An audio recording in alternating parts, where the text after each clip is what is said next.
All right, everyone, we are back for another episode of Dine and Dish. And wow, another week. And what's exciting is it's summer. We're here. We finally have nice weather. It's not cold. It's not raining.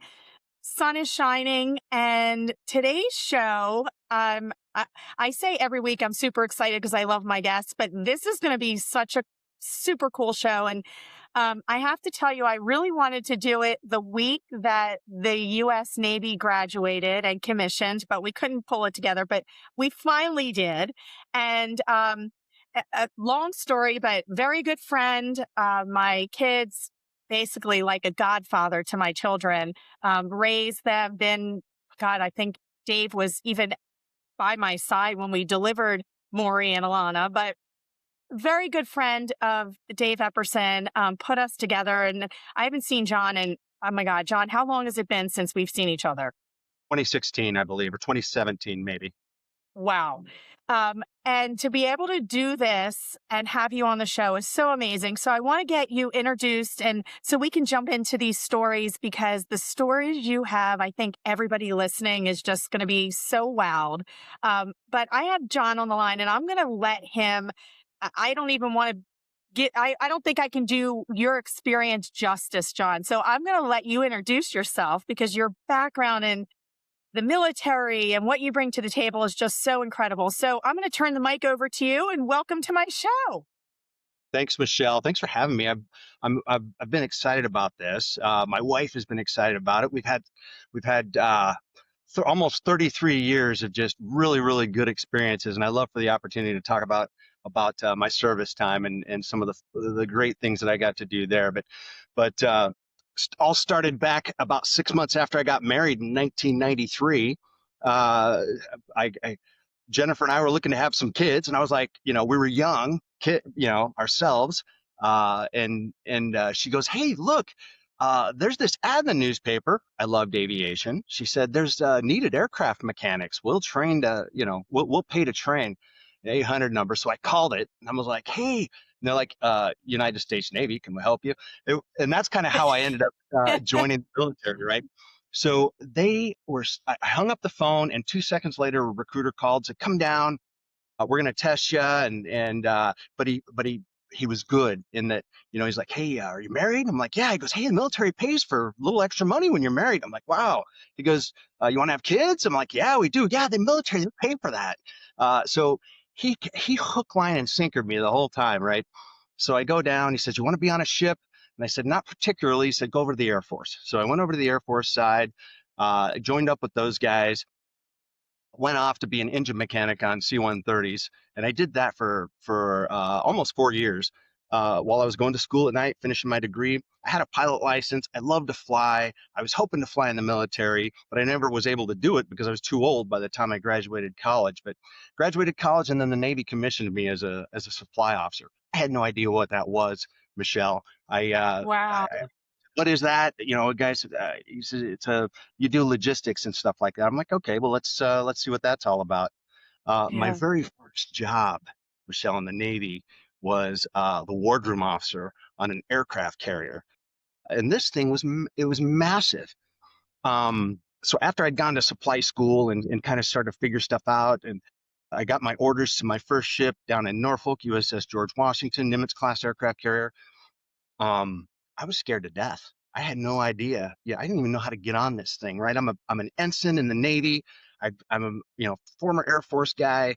I'm walking down the pier, and I'm like, I thought I was gonna cry. I was like, how do I get on? What do we do? And then I finally made it, and my senior chief, petty officer Yvonne Manning, was waiting for me at the top of the brow, and I immediately said, "Senior chief, I don't know what I'm doing." She goes, "Don't worry. You stick by me and you'll be all right." And that Wow. beginning of, so 4 years in the Air Force, loved it, engine mechanic. And that was the beginning of my career. And it really, uh, food service, I had no idea, but we had two officer dining rooms on the aircraft carrier. We fed about 350 or So, 400 so John, officers. wait, before you get into your food service, I want to talk a little bit about your military background because your story is a little different. My daughter commissioned from the US Naval Academy, but she went through the academy. So your experience was a little bit different because you went to college and then you enlisted through the Air Force and the Navy. And I think Dave had said you had 25 and a half years of military service? That's right, 25 and a half years. Wow. Wow. And Yeah. now you transitioned over to private sector. So you're now working in the hospitality world, which we'll get to because I want to talk through some of your stories. Because we're going to talk White House and um, presidential events. But, looking back before we get into the food service, what were you most proud of? I mean, you've done so much in the military. So from aircraft to on the ground to food. What was the most, I guess, the most enjoyable, the most proud moments you had while, the whole years of service? Well, the most proud moments for me were when the kids were born, right? But I think the most incredible memories that I have in my service, and I wasn't different than anybody else. We all worked hard, and we all, did our very best to learn and to make sure that we did a good job. Uh, but I would just the wonderful people that were put in my path somehow that had just profound impact on my life. And that's and as I look back, I think to myself, how did this ever happen? I mean, none of this. It's folks that I've met, orders that I received. None of those things were pre-planned. It was Yeah. all just a circumstance of being in the right place at the right time and having a good attitude. And I so my most proud moment was, God, I think when I got commissioned, I was very, very happy about that, because that was a goal for me when I started in the Air Force. I wanted to be an officer, um, and that worked out pretty well. And then getting recommended to go to the White House. What a big Yeah. deal. Nobody Oh my gets to God, do that. Yeah. that's amazing. I have to say, one of the things that you said is so true. The people you meet in the world of the military. I have to tell you that when my daughter decided to do plebe summer and go to the U.S. Naval Academy, that whole experience of not knowing what to expect, everything you said, it was just like, wow, you don't know what to expect. You don't know what to go through. And as a parent, you get there and you see this building with these big doors and you know how it is, they walk in and the doors slam, and as the doors slam, it's almost like your heart, the banging of the doors, your heart drops because you're like, oh, it like knocks the air out of you because the experience is so overwhelming. But the people that you meet during that experience, one of the families that I met during plebe summer, she's now one of my closest best friends, Jill, and her daughter played soccer with Maury, and we're still best friends, and I think we'll be lifelong friends. The experiences that we went through together, just it's just that overall connection. And even my daughter says it too. These are going to be friends that she's going to have for life because of the experiences they went through together. So I couldn't agree more when you say you met the best people.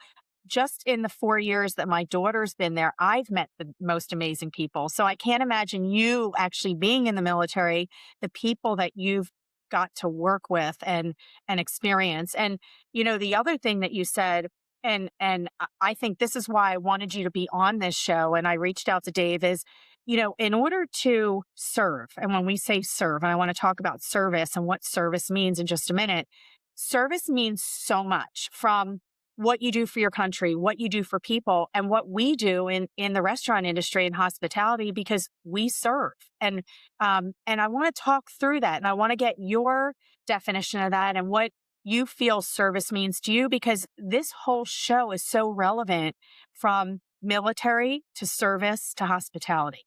So I'm going to give you the mic just for a minute to talk through service, and then we have to jump into the White House because that in and above itself is going to be so cool. So interesting, Michelle. Number one, to have a child that goes to the Naval Academy is a huge deal. And it is a testament of the great parents and the great things that you have done to have somebody there. And I served directly for the superintendent of the Naval Academy, three of them, as their supply aide. And that was another job that I never thought I didn't know existed. But the to see these kids at the Naval Academy, you can't help but fall in love with them, Mm-hmm. right? Our nation's finest. I mean, and I mean that from the bottom of my heart. And those parents that are, in Alumni Hall when it's in dock day, you need to be proud. That is a huge accomplishment, and it is rare and a testament to the good things that you were able to do to guide that midshipman there. And then now her career is going to explode and do great things. That's awesome. Service, Michelle, is what makes the world better. Period. I don't care Yeah. if it's your country. I love, love, love our military men and women who selflessly serve and do great things. The people in the service industry and hospitality industry are absolute heroes to me, and they're undervalued, they're underpaid, and they are absolutely incredible people that have had a tremendous impact on me and how I look at life and how I look at my job and how I look at things that are important, and that comes from just working with the good, humble, hardworking folks that are trying to make ends meet but doing a great job. Uh, so yeah, service and it's just that, right? Nobody gets rich. Nobody's, you know, killing it out there. We're getting by and we're doing hard things and we're making the world better. And that's what I love about the industry. Yeah. So you talked a little bit about your Naval Academy experience. So I want to rewind because we have to, while we're talking about the Navy, let's talk about, you said you supported the superintendent. So for the listeners, I mean, not everybody, believe me, it was such an education for me. All these lingo and all the short words everybody was using, I was like, oh my God, I got to learn all this, because you don't know all the terms. So for those that might not know, what the superintendent is and what supporting it means, and how you helped with large scale for food service for the Naval Academy, and what you actually did there. If you can just take a couple minutes and talk through that, just to educate the listeners, that would be really amazing.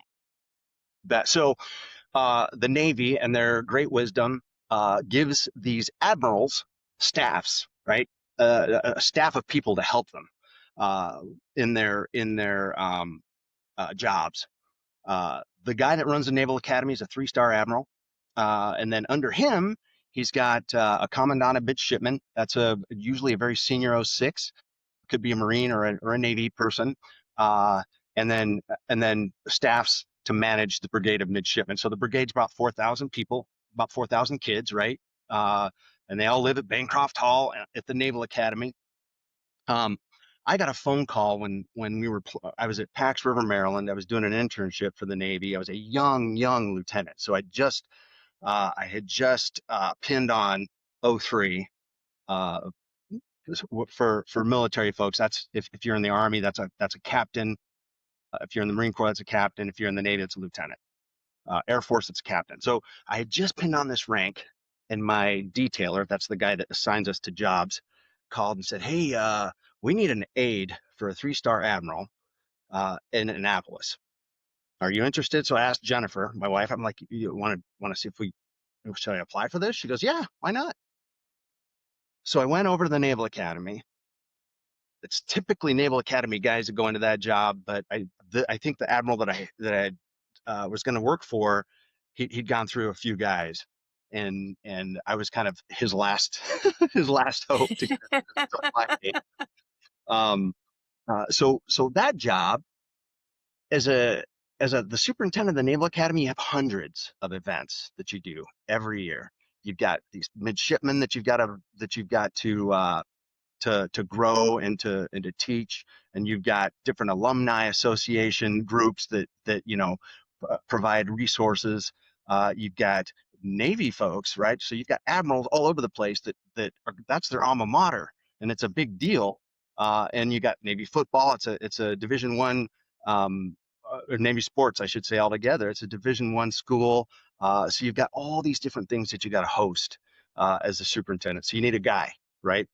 Well, he had a whole staff. He had a protocol staff that managed, the in-depth protocol pieces. And then he had me. I managed his budget, and I managed the guys that cooked for him at his house. And we put together events, and we did that in collaboration with King Hall and others.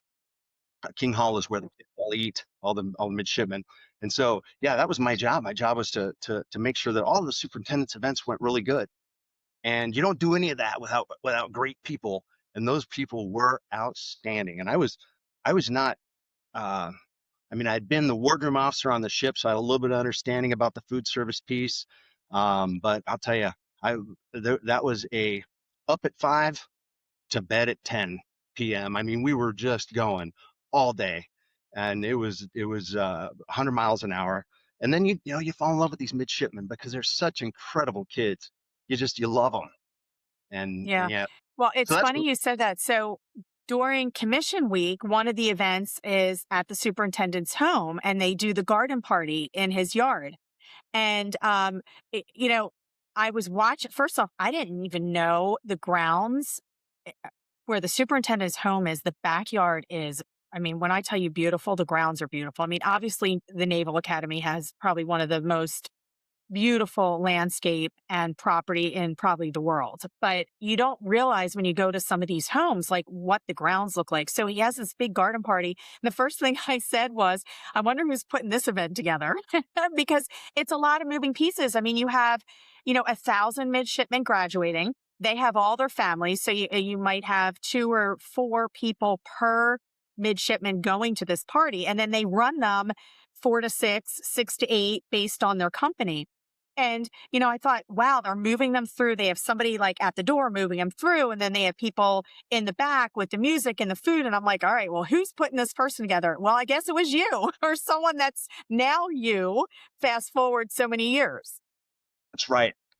Um, and Michelle, the those big parties that happen like that are a group effort that is, I think, largely in part done by the protocol office. That's an office of staff that's at the administration building at the Naval Academy administration offices, right there where the superintendent is.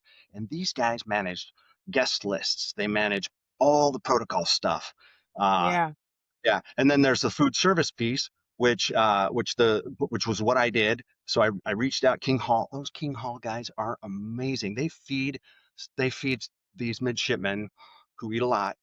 I Uh, was going to say, how much food do you actually, I can't, first off, King Hall's huge. Okay. So I can't even imagine how much food. Do you have any statistics of how much food got cooked in a day, a week? I can't even imagine what went through those kitchens. I don't know, but they're out there, and it's staggering. It's like a cruise ship, right? I mean, I'm and sure. yeah, if you think of that type of operation, I mean, breakfast, lunch, and dinner, and I think there's midnight rations also. And then they have on the side parties that they host as well. And they got these food service workers that are that are machines. I mean, they're very, very good. I loved them. I loved those people. They were the they were dear to me, number one, because they always came through and did a great job. And that's a big deal when you're a young lieutenant, right? You don't need bad press. You need Yeah, things to work of great. course. Yeah, yeah, and Yeah. and I'll yeah, but there a lot of food running through there. Absolutely. I can't even imagine. I mean, like I said, even when we went to the ball, I mean, just, what was going on and it was very impressive because you don't realize how, you don't look at the U.S. Naval Academy as being a caterer, a food service, these events, you have all these different events that go on, even I mean, right on the yard, they have a restaurant, they have, the private clubs, they have so they're running restaurants and hospitality events right on the yard. And, a lot of people don't even realize that. I mean, I never knew that. I've lived in Annapolis for almost 30 years. And, as much as I knew the Naval Academy, I didn't know it until I actually had a child that attended there. It's an amazing organization, just everything about it. But let's transition to the White House because we're going to run out of time. And I'm so excited to hear about, just events that you've done. I mean, first off, you have to talk about how you even got into the White House and then what's the White House mess and how does that whole work and events. And so talk through that process for me. You bet. So the White House Military Office is the president's sort of military office that's on site, and they do all the military stuff that the president needs, i.e., Air Force One. So the Air Force manages that, and the White House military manages it's called Presidential Air Group.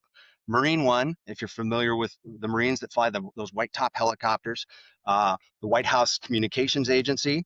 So they do all of the communications that the president needs, secure and unsecure, and the IT systems that he uses, right? And then you've got Camp David. We've all heard of Camp David, right? That's run by the Navy. That's part of the White House Military Office.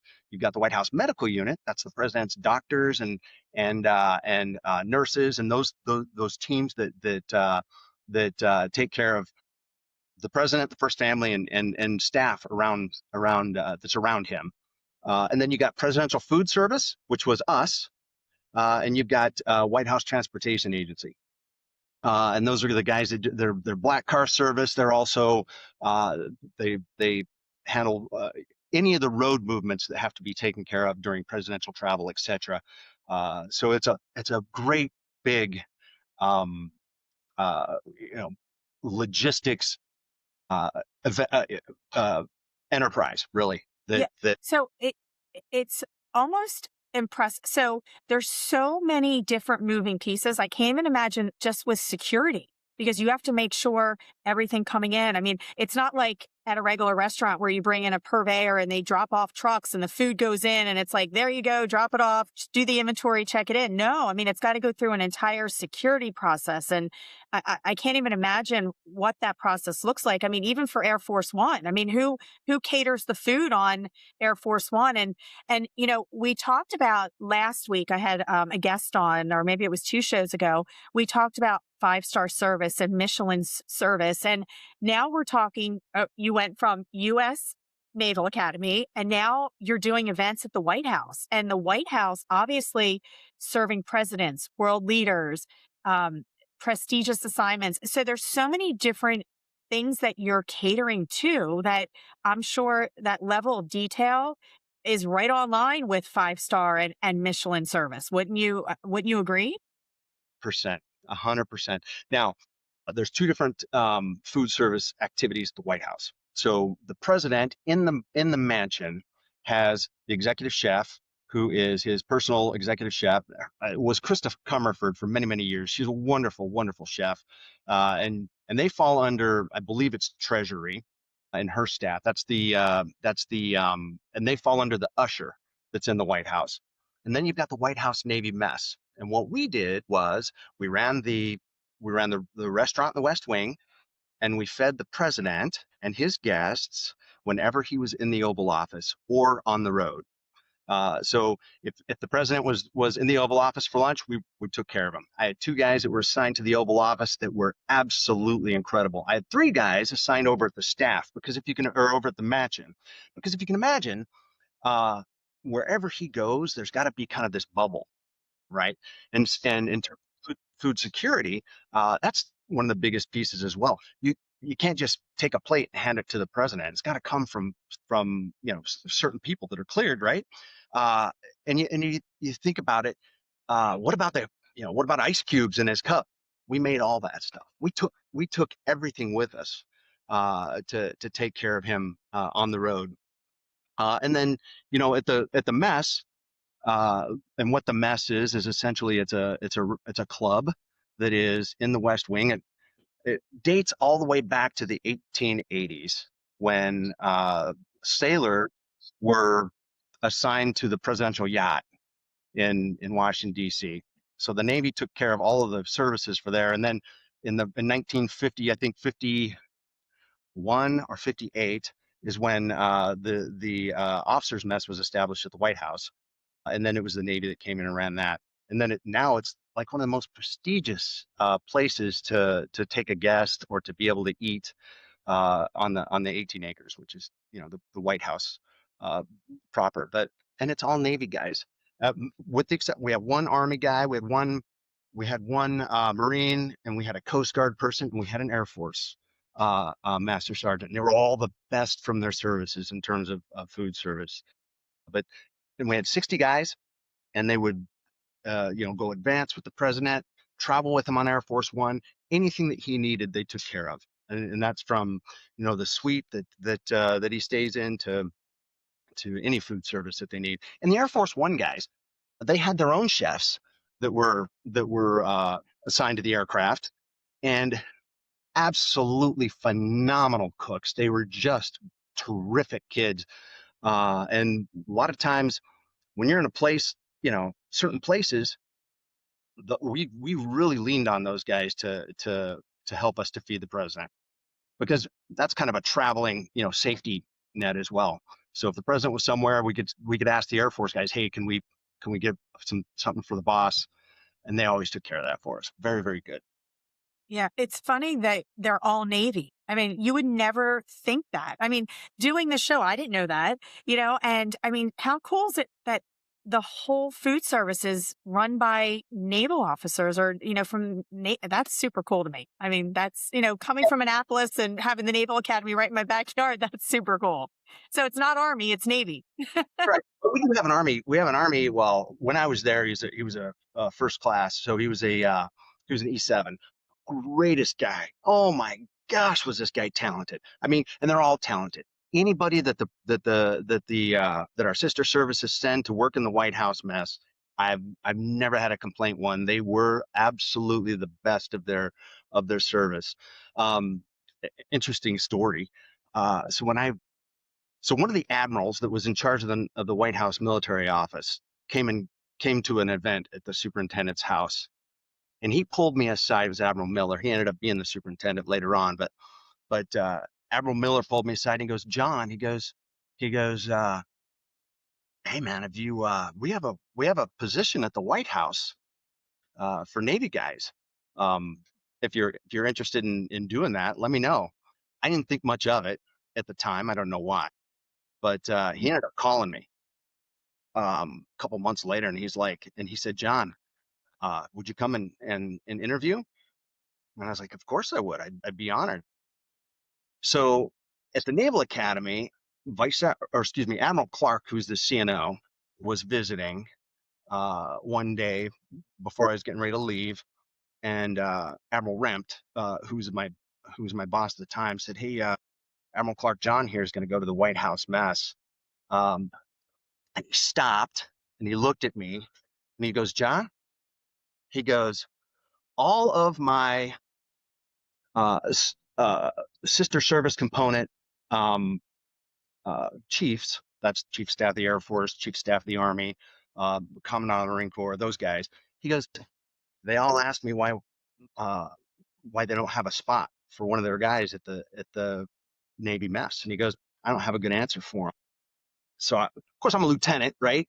If the CNO says something, you nod north and south. And I said, "Yes, sir. We'll look into it."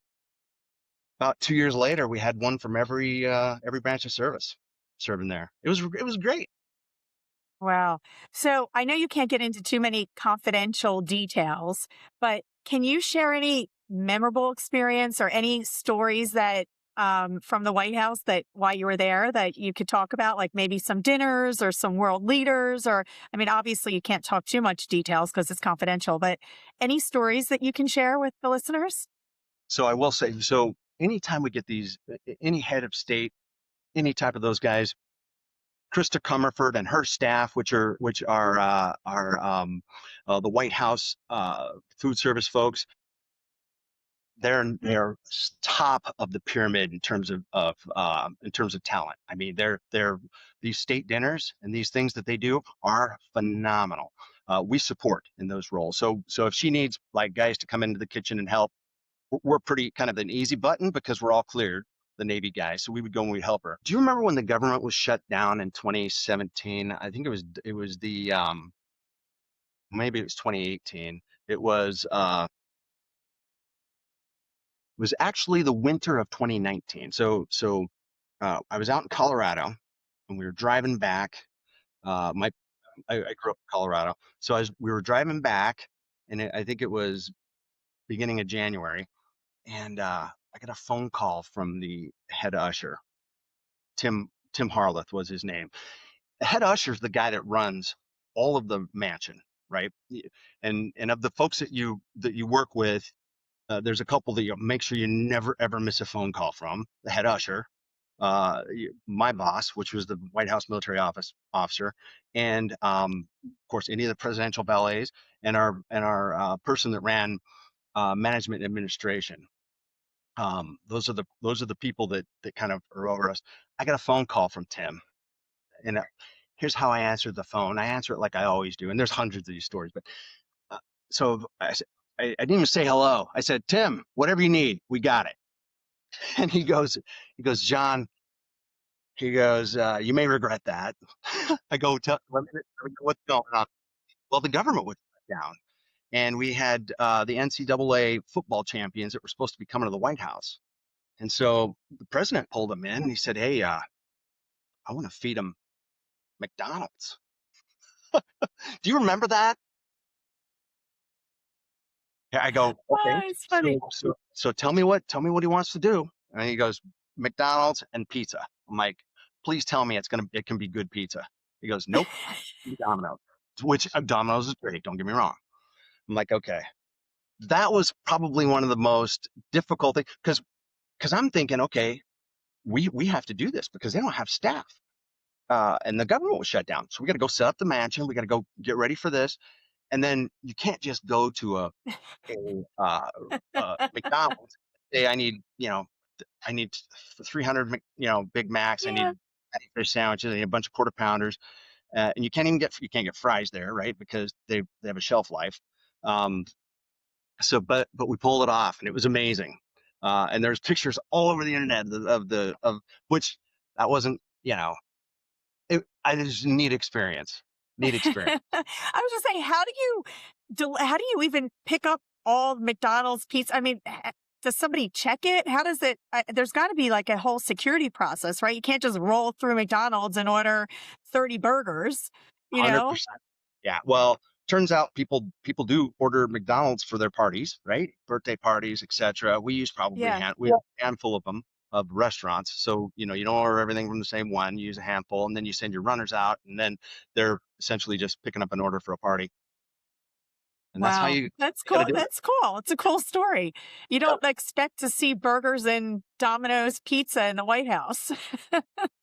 I guess For everybody eats, that kind of food once in a while, right? Yep, that's right. And God, the kids loved it. I mean, these are football players. They thought it was the best thing ever. It That's was neat. funny. And so he ended up doing that a couple times. But when I first, so I did several jobs at the White House. I was Presidential Food Service in 2004, and 2000 to 2006 under President George W. Bush, and then I moved over to a different office in the White House military office for the next, well, almost all of Obama's administration. I worked somewhere different. And then when Trump came in 2017, I got a phone call from the director of the White House military office, who's a dear friend of mine. He said, John, we need you to come back downtown. Um, we uh, we need a director of presidential food service that's the last guy didn't work out. Something happened, and that happens a lot. Uh, he but we got a new president, and I don't have a food service director here, and we'll just keep you for a couple of months, and then you can go back to your other job. I'm like, yeah, it's fine. So I went downtown, and I talked with so my deputy's a master chief, just we get the best guys. The Master Chief is an E9, right? So that's the same thing as a Sergeant Major, same thing as Master Gunnery Sergeant, same thing as a Chief Master Sergeant in the Air Force. Um, and I said, Master Chief, what did you guys feed the president for his first meal in the White House? And this was the day after inauguration. So well, 2 days after inauguration was Friday. This was Sunday. And he goes, meatloaf. And I'm like, what? I go, what? Give me the story behind that. He goes, as soon as the election was over in November of 2016, we have a team of guys that just roll out uh, because we've got to figure out what the president likes, what the incoming president likes, what his dislikes are, what his allergies are, how does he like, what does he drink, how cold does he want his Diet Cokes, does he want the bottle, does he want the can, and then we got to go a step further, what how does he like his pillows? Does he like them standing up? Does he like them laying down? What does he have on his nightstand? We go down to every single detail because we need to make sure that we're the guys who make sure that wherever he goes, it's like his house, anywhere in the world. And he says, when we were at Trump Tower, we got a hold of his mom's meatloaf recipe because you go in, you get a hold of the chefs, you find out his loves, his hates, his anything, right? And then we got to take that back and turn that into teach everybody how to do this stuff. So he brings back this handwritten meatloaf recipe, and he says, "Okay, who's gonna cook this?" And it was our Marine, dude named Sweet Lou. Yeah, Sergeant Lewis, greatest dude, greatest. I'm not a phenomenal Marine. Right, this guy was killer. Uh, and then, so the first meal that he had in the White House, President Trump, was meatloaf. Was his And mom's then meatloaf? he, I mean, it blew his mind. He goes, cannot believe what I'm eating. He goes, this is my mother's meat. This tastes exactly like my mom's meatloaf. We could do no wrong from that point forward in presidential food service. I mean, it was the perfect thing. And then we ended up calling it a taste of home. We had it on the menu down the West Wing. Actually, that's a good question. Who does the menus? Do they ask? So you put the whole menu together.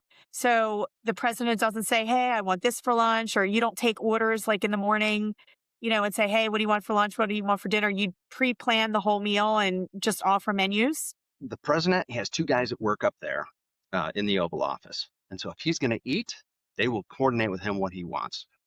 They and sometimes it'll be what's on the menu. He'll be, hey, what can I get one of these, or can I get that? So those guys take care of him personally.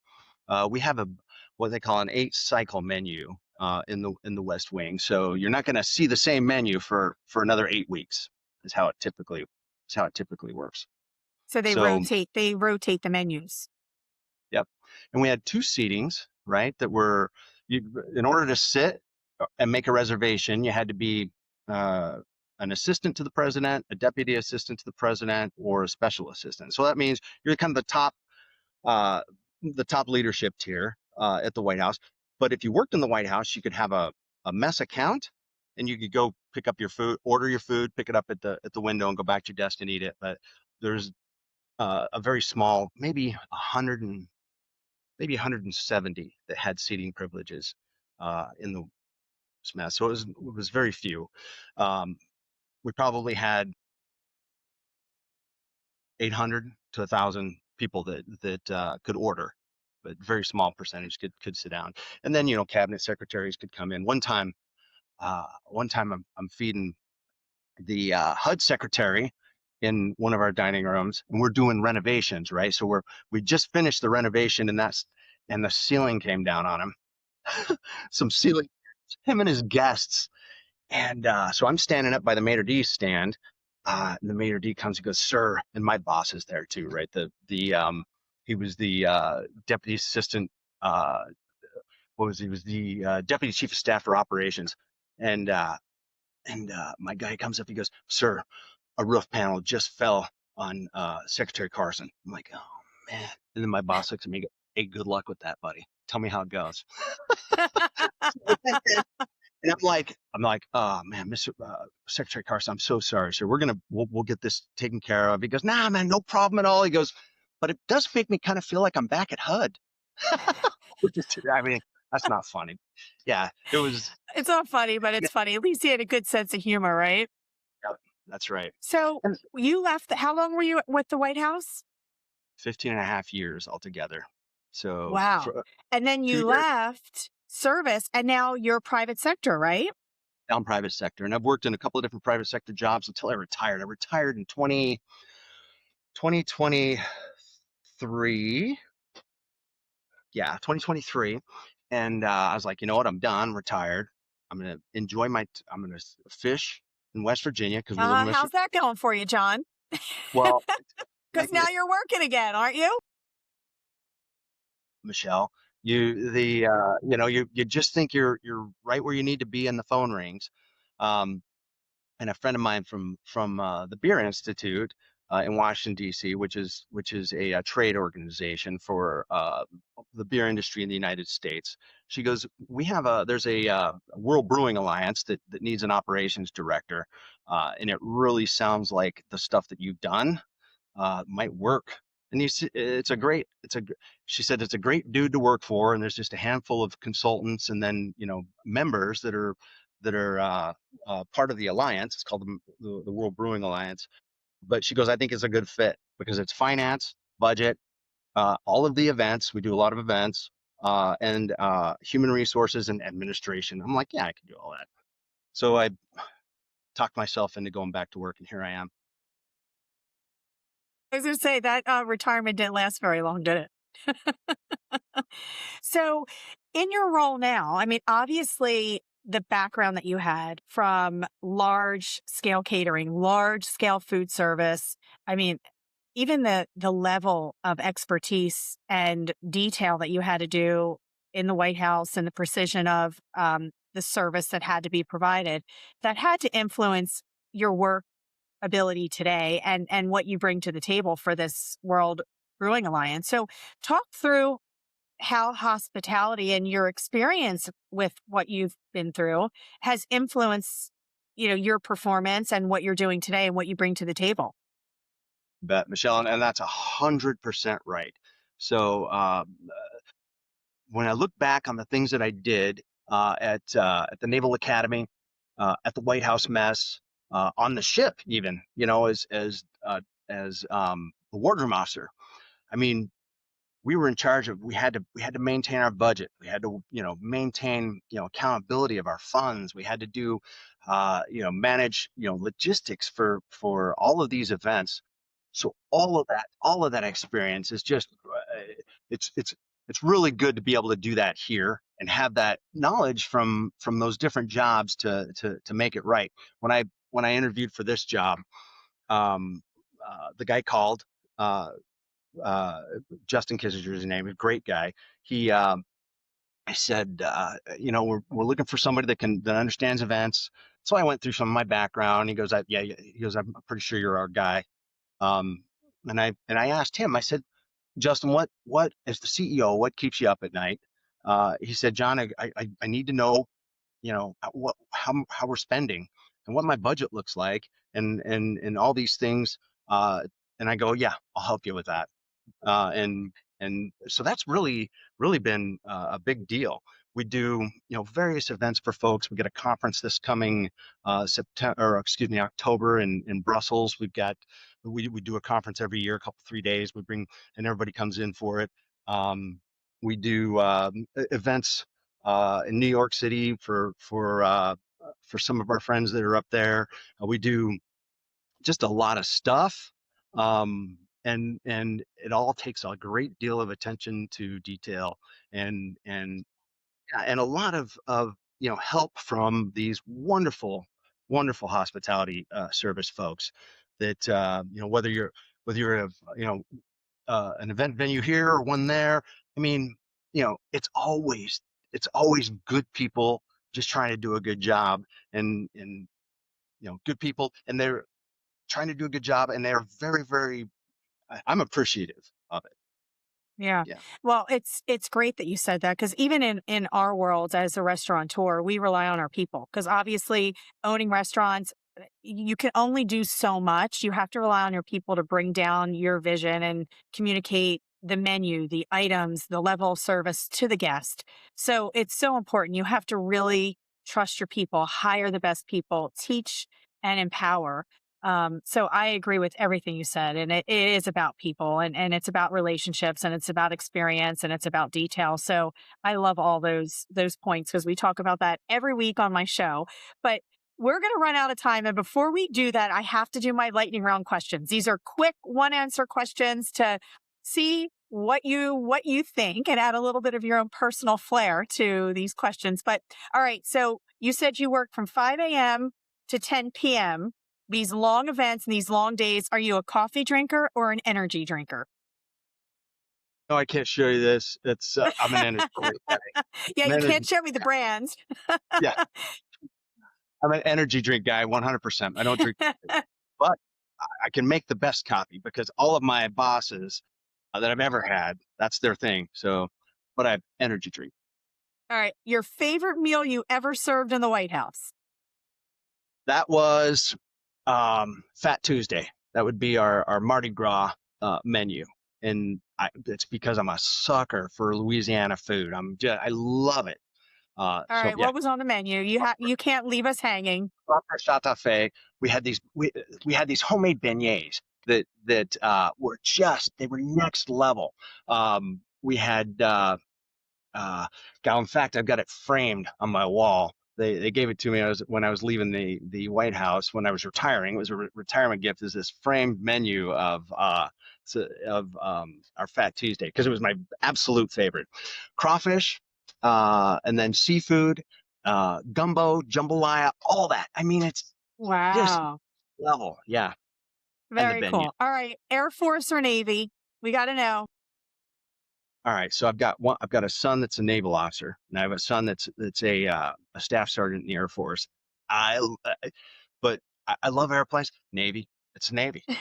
Gotta be. All right, so I got to tell you this. So, Dave, he's all Army. It was always like bleed, die, speak, Army, Army, Army. And then, of course, my daughter went Navy and he lit his first, and you probably heard him say this. He literally said, all right, I think I'm going to have to buy something Navy and I'm going to have to start to root on Navy. And now it's funny because I'm like, he's a little bit of a hypocrite because he always like Navy, Navy.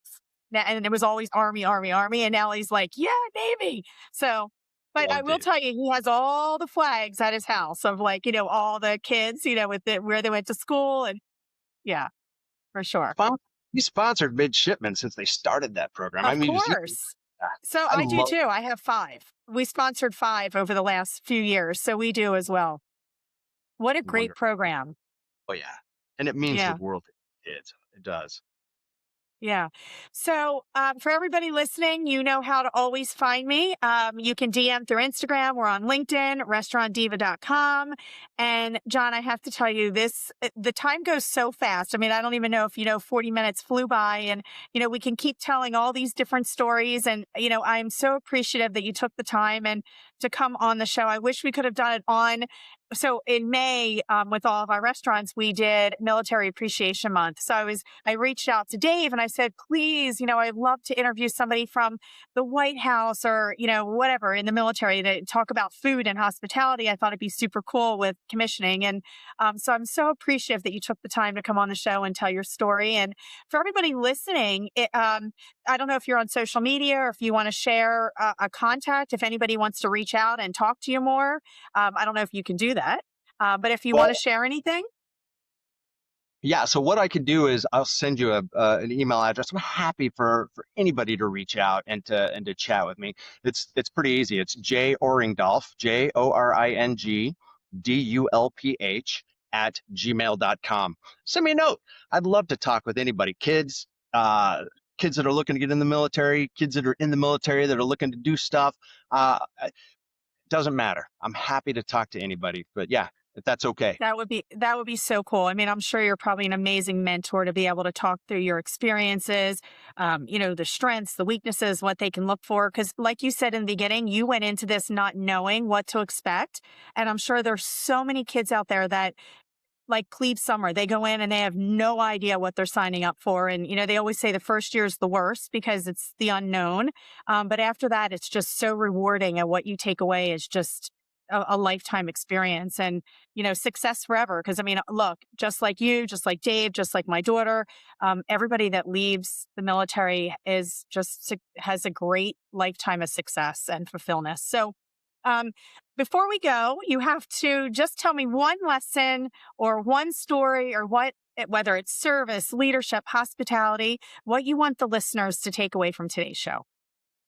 I think that the most important thing for me was just to love your guys and love your people. And when you lead them, and when you're a leader and you love your people, they they know it, and they'll always have your back. And that's that's the one takeaway that I wish that all the officers and senior enlisted leaders and all of those great folks do is love your people. It's not Yeah. hard. Great. And if you do that, everything works out well. Yeah, it's so true. Leadership is so important. And you have to lead by example and empower and bring people with you. And the more you do that, the more success you have. And I think as you get older, you learn that quality. When you're younger, you want to do it yourself and you're aggressive.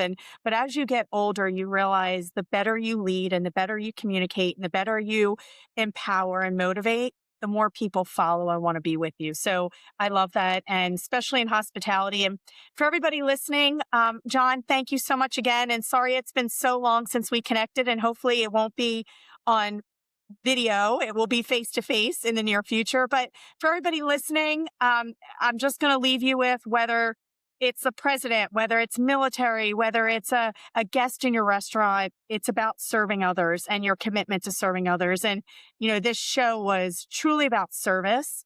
And the more service that you do, whether it's community service, whether it's in a restaurant, whatever your road or your path takes you, that's about success and it's commitment to leading and others. And John, everything you said, I live by and I couldn't agree more. And thank you so much for being an amazing guest and sharing your stories. Thank you, Michelle. That's wonderful. And thanks for the opportunity. Okay. And I will talk to you soon. Thank you so much. And everybody, that's another episode of Dine and Dish. And we will be back next week. Okay.